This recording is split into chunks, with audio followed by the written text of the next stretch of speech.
بسم اللہ الرحمن الرحیم۔ آج ہم فارسی کی پہلی کتاب کے 60ویں سبق کو پڑھیں گے اور یہ ہمارا آخری سبق ہے، اور آج فارسی کی پہلی کتاب ختم ہو جائے گی اور ہمارے یہ سبق کا سلسلہ فارسی کی پہلی کا بھی ختم ہو جائے گا۔ تو ہمارا آج کا سبق ہے صفحہ نمبر 33 پر، اور سبق کا عنوان ہے انتخاب اشعار شعراء مختلفہ۔ تو اشعار شعر کی جمع ہے، شعر کو کہتے ہیں، اور شعراء شاعر کی جمع ہے، جو لوگ شعر کہتے ہیں ان کو شاعر کہتے ہیں، اور مختلفہ کے معنی جدا گانا۔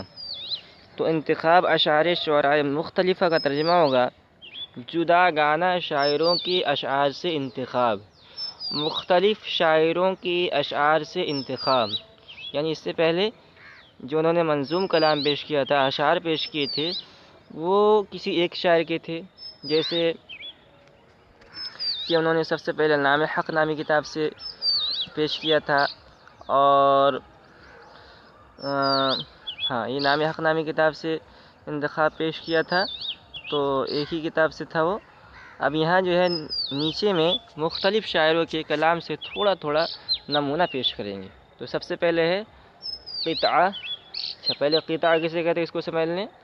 قطعہ وہ دو شعر یا دو سے زیادہ جو مطلع یا بلا مطلع کے ہوں مگر مضمون میں ایک دوسرے سے متعلق ہوں۔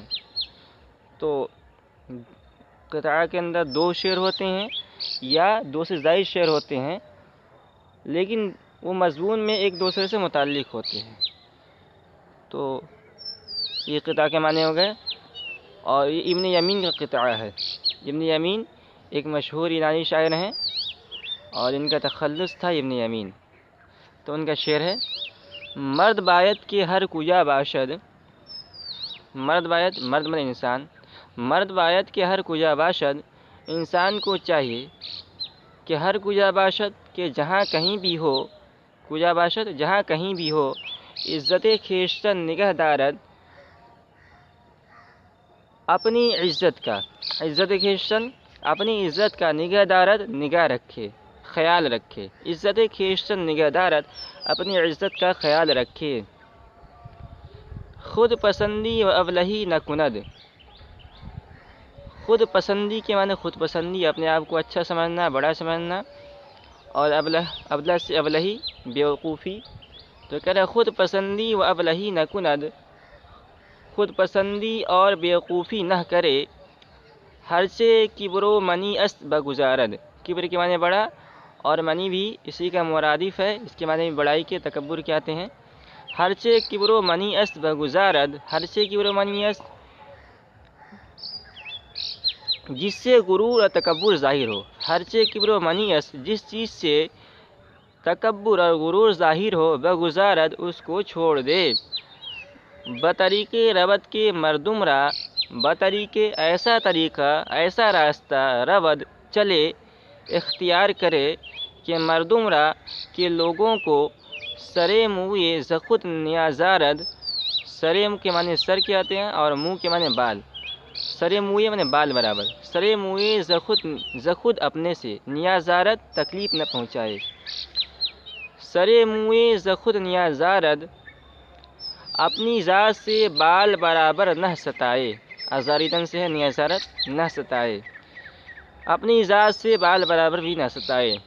ہمہ کسرا زخیش بہ داند، ہمہ کسرا تمام لوگوں کو، زخیش اپنے سے، بہ بہتر، داند جانے، ہمہ کسرا از خود، زخود زخیش بہ داند تمام لوگوں کو اپنے سے بہتر جانے، ہیج کسرا حقیر نہ شمارد، کسی شخص کو، ہیج کسرا کسی شخص کو، حقیر نہ شمارد حقیر نہ سمجھے۔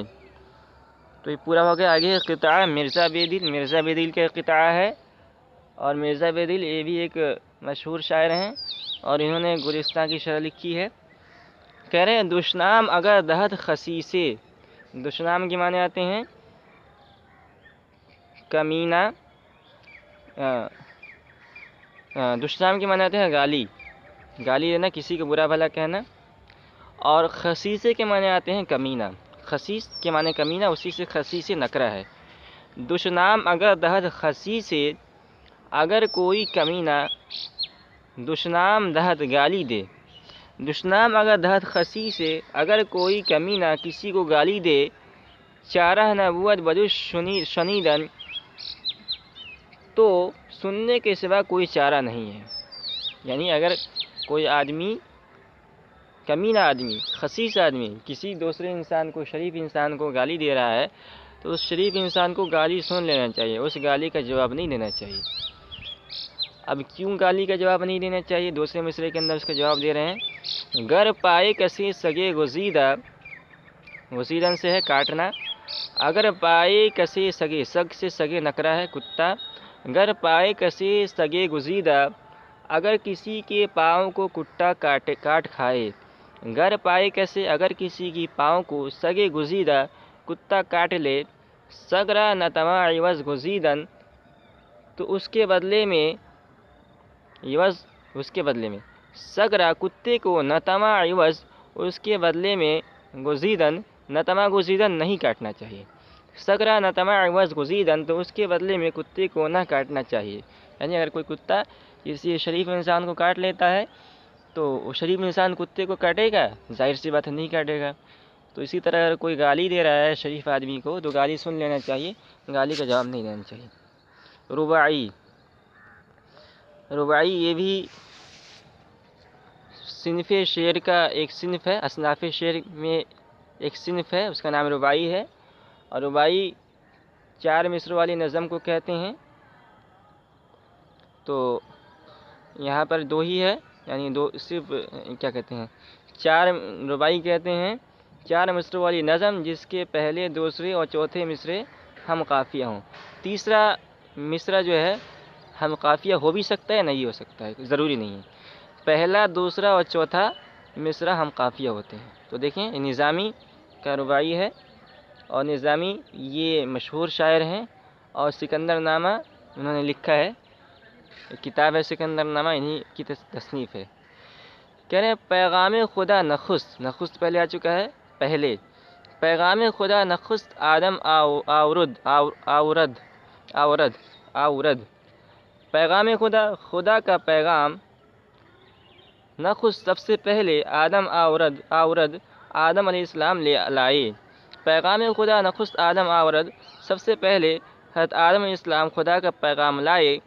انجام بشارت ابن مریم آورد، بعد میں انجام، بعد میں بشارت ابن مریم آورد، ابن مریم مریم کے بیٹے یعنی عیسیٰ علیہ السلام، بعد میں مریم کے بیٹے نے بشارت گواہی دی۔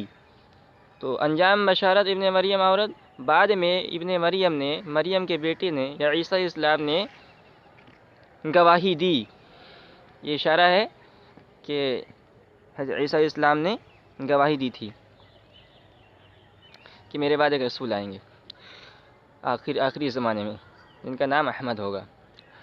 با جملہ رسول نامہ بے خاتم بود، با جملہ رسول کہہ رہے ہیں تمام رسولوں کے ساتھ، با جملہ رسول تمام رسولوں کے ساتھ، نامہ بے خاتم بود، فرمان خداوندی نامکمل تھا، بے خاتم بود نامکمل تھا، بغیر مہر کے تھا یعنی نامکمل تھا۔ با جملہ رسول تمام رسولوں کے ساتھ، نامہ سے مراد اللہ کا پیغام، پیغام خداوندی بے خاتم بود نامکمل تھا، احمد برما، ماں ہمارے لیے، احمد برما نامہ و خاتم آورد، احمد صلی اللہ علیہ وسلم یعنی محمد صلی اللہ علیہ وسلم، برما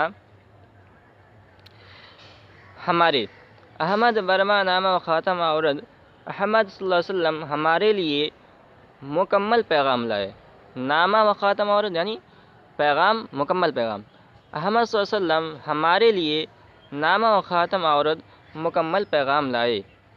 آگے نساک ایک شاعر ہیں، ان کی رباعی ہے، تو کہہ رہے ہیں یا رب شدہ ام تبہ بیا مرز مرا، بیا مرز مرا یہ فعل امر ہے، بیا مرز فعل امر، یا رب اے رب شدہ ام، یہ ام شدہ ہے یعنی میں تباہ ہو گیا، شدہ ام میں تباہ ہو گیا، شدہ ام تباہ میں تباہ ہو گیا، بیا مرز مرا مجھ کو بخش دے، یا رب شدہم تباہی بیا مرزمرا، اے خدا میں تباہ ہو گیا، مجھ کو بخش دے۔ شد روئے دلم سیاہ بیا مرزمرا، شد ہو گیا روئے دلم میرے دل کا چہرہ یعنی میرا دل، شد روئے دلم میرا دل ہو گیا سیاہ کالا، بیا مرزمرا مجھ کو بخش دے۔ شد روئے دلم میرا دل سیاہ ہو گیا، بیا مرزمرا مجھے بخش دے۔ دردا، یہ دردا یا ندا ہے، لفظی ترجمہ ہوگا اے درد یعنی افسوس کا اظہار، ندا کا بھی افسوس کے لیے ہوتا ہے۔ دردا کے بجز گناہ نہ کردم کارے، افسوس، دردا کا ترجمہ کریں گے افسوس، ہائے افسوس کہ بجز گناہ کے سوا نہ کردم کارے، میں نے کوئی کام نہیں کیا۔ بخشندہ، بخشنے والا اس میں فاعل، بخشندہ ہے، بخشندہ ہے ہر گناہ کے بخشنے والے، بیا مرزمرا مجھ کو بخش دے۔ تو یہ ہمارا سبق یہاں پورا ہوا اور فارسی کی پہلی کتاب بھی یہاں مکمل ہوئی۔ اللہ تعالی ہم سب کو سیدھے راستے پہ چلنے کی توفیق عطا فرمائے اور علم نافع عطا فرمائے اور ہماری غلطیوں اور کوتاہیوں کو معاف فرمائے۔